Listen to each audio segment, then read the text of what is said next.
warahmatullahi wabarakatuh. Bismillahirrahmanirrahim.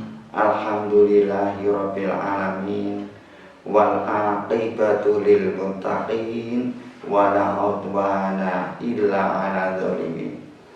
Asyhadu an la ilaha illallah wahdahu la syarikalah wa asyhadu anna Muhammadan abduhu wa rasuluh. Allahumma sholli wa sallim ala nabiyyina Muhammadin sallallahu alaihi wasallam wa ala alihi wa ashabihi ajmain. Faqala Allah ta'ala fil Qur'anil aziz, a'udzu billahi minasyaitonir rajim. Walitu'minul iddata walitukabbirullaha ala ma hadakum wa la'allakum tashkurun. Shadaqallahul adzim.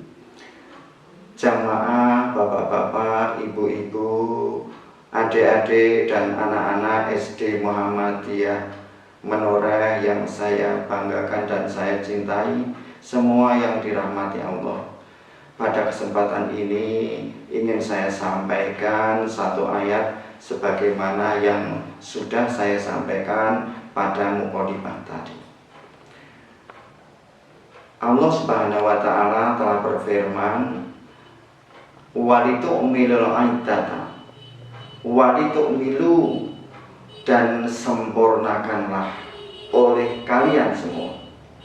Kata ini menggunakan kata sempurnakan, maknanya lengkap secara kuantitatif dan sempurna secara kualitatif.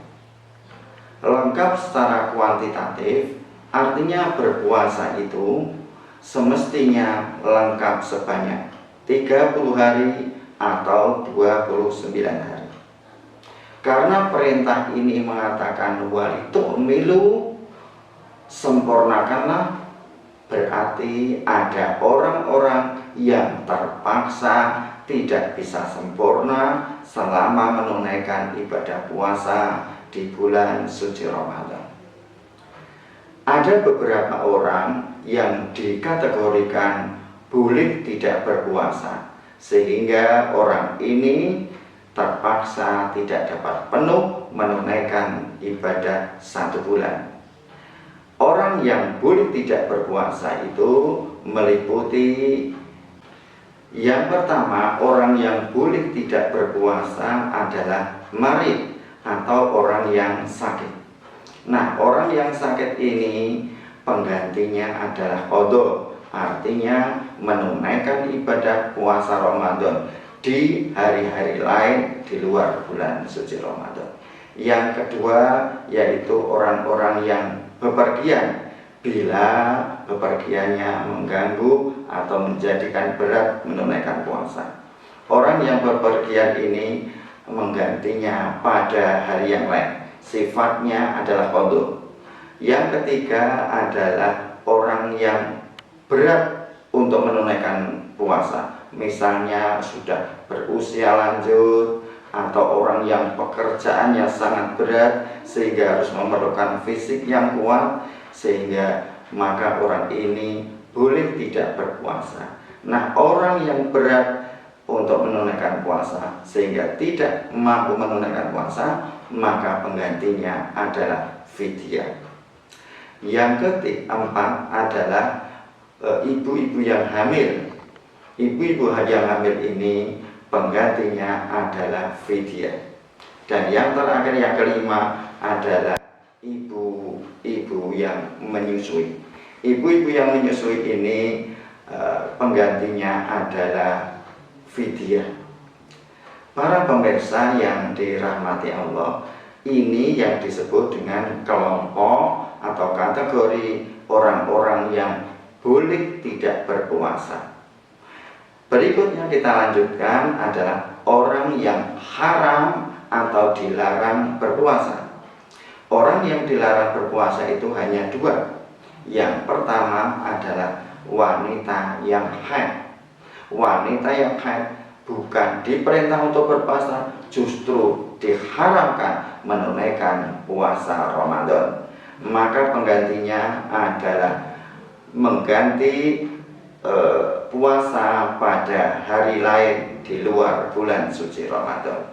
Begitu pula ibu-ibu yang haid karena melahirkan, maka penggantinya adalah mengganti di hari lain di luar bulan suci Ramadan. Hal ini disandarkan pada satu hadis yang disandarkan pada Aisyah, istri Nabi, berbunyi alat Aisyah fanuk maru biqada'i shaumi wala nukmaru biqada'i sholati. Kami para wanita itu diperintah oleh baginda Rasul untuk mengganti di hari yang lain puasanya, wala nukmaru biqada'i sholati, tetapi kami para wanita tidak disuruh mengganti sholat yang kami tinggalkan selama haid. Demikian kelompok yang tidak dapat menyempurnakan walitukmilu iddatan, tidak bisa melengkapi bilangannya. Ini jelas kalau tidak bisa melengkapi bilangannya. Yang perlu kita perhatikan adalah melengkapi kualitasnya.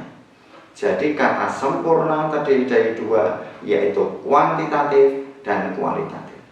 Yang kualitatif itu adalah betul-betul berpuasa sesuai dengan tuntunan. Jangan sampai melanggar berpuasa walau orang tersebut nyata-nyata menahan diri dari makan dan minum.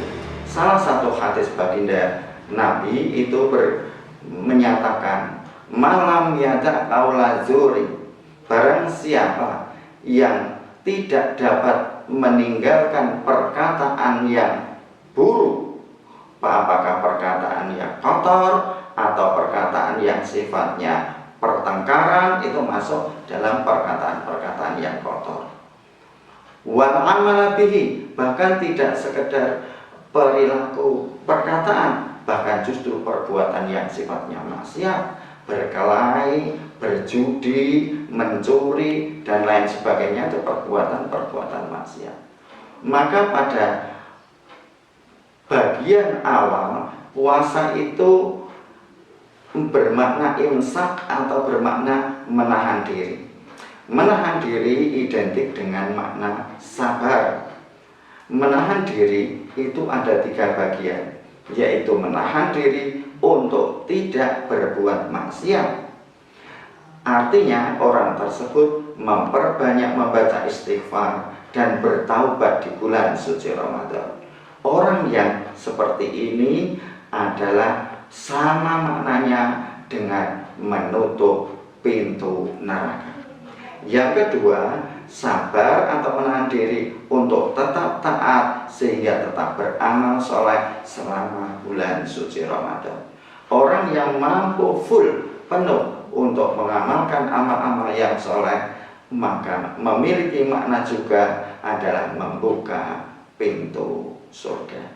Pentingnya sabar, pentingnya siap itu seidentik keduanya.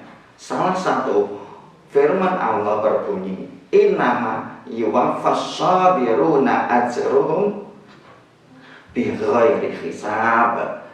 Sesungguhnya hanya akan disempurnakan balasan orang-orang yang sabar itu dengan balasan sempurna, dengan tiada batas pahalanya. Demikian juga untuk puasa. Kita sudah sering mendengarkan satu hadis, as-saumu li, puasa itu untukku Allah. Allah tidak butuh puasa, tetapi ini bahasa inayah. Artinya puasa tersebut sangat penting sehingga Allah sendirilah yang akan membalas dengan tiada batasnya, sebagaimana membalas tentang orang-orang yang berbuat kesabaran. Kita lanjutkan lagi. Walitukabbirullaha ala ma hadakum. Walitukabbirullaha, setelah selesai, setelah sempurna, baik secara kuantitatif maupun kualitatif, maka orang dalam akhir bulan Ramadan diperintahkan untuk walitukabbirullaha, maka agungkanlah Allah, nama Allah dengan menggemakan takbir. Allahu Akbar, Allahu Akbar, la ilaha illallah, wallahu akbar, Allahu Akbar, walillahil hamd. Ini menunjukkan kebesaran Allah atau keagungan Allah, karena dilanjutkan lagi ala mahadakum, besar sekali Allah memberikan petunjuk kepada kita semua. Artinya atas berkat rahmat Allah lah kita mampu menjauhi maksiat. Atas berkat rahmat Allah lah kita dapat menunaikan semua kebaikan yang ada di bulan suci Ramadan. Petunjuk-petunjuk Allah ini, ringannya yang diringankan oleh Allah ini, kita menjalani sebulan penuh ini, itu disebut ala mahadakum, petunjuk Allah yang meringankan kita sehingga kita diberikan kesehatan, diberikan kelancaran, keselamatan. Itu adalah janji Allah, janji kita kepada Allah. Besok kalau kita sudah selesai, maka kita tidak berhenti. Puasa Ramadan boleh berhenti, tapi semangat Ramadan tidak boleh berhenti. Karena itu firman Allah ini dilanjutkan dengan kalimat la'alakum tashkurun, agar kamu semua dapat menjadi orang yang bersyukur. Syukur artinya apa? Apa gunanya kita mengatakan Allahu Akbar, Allahu Akbar, paling keras, paling ada di depan, tetapi sesudah Ramadan kita bermaksiat lagi. Apa gunanya kita mengatakan Allahu Akbar, Allahu Akbar, paling kencang, tetapi kita belum mampu membaca Al-Quran, kita belum menyempatkan diri untuk membaca Al-Quran, kita belum menyempatkan diri untuk berpikir berapa tahun lagi Allah akan memperpanjang umur kita agar kita sadar untuk mampu membaca Al-Quran, bersedia menyediakan waktu untuk membaca Al-Quran atau melaksanakan amal-amal yang lain. Itu makna wala'alakum tashkurun, agar kita semakin meningkat sesudah kehidupan di bulan suci Ramadan. Maka setelah Ramadan selesai, muncullah bulan yang namanya Syawal. Syawal maknanya banyak peningkatan. Logis sekali nama bulan dengan tuntunan Allah yang sedang kita kaji ini. Dengan puasa kita mengagungkan nama Allah. Betapa besar Allah memberikan petunjuk, dan jalan ini menjadi bertakwa, dan takwa itu ditunjukkan dengan bersyukur kita. Syukur itu identiknya adalah peningkatan perilaku, peningkatan jati diri sesudah kehidupan di luar bulan Ramadan. Demikian yang dapat kita sampaikan pada kesempatan kali ini, mengupas satu ayat. Semoga ada manfaatnya.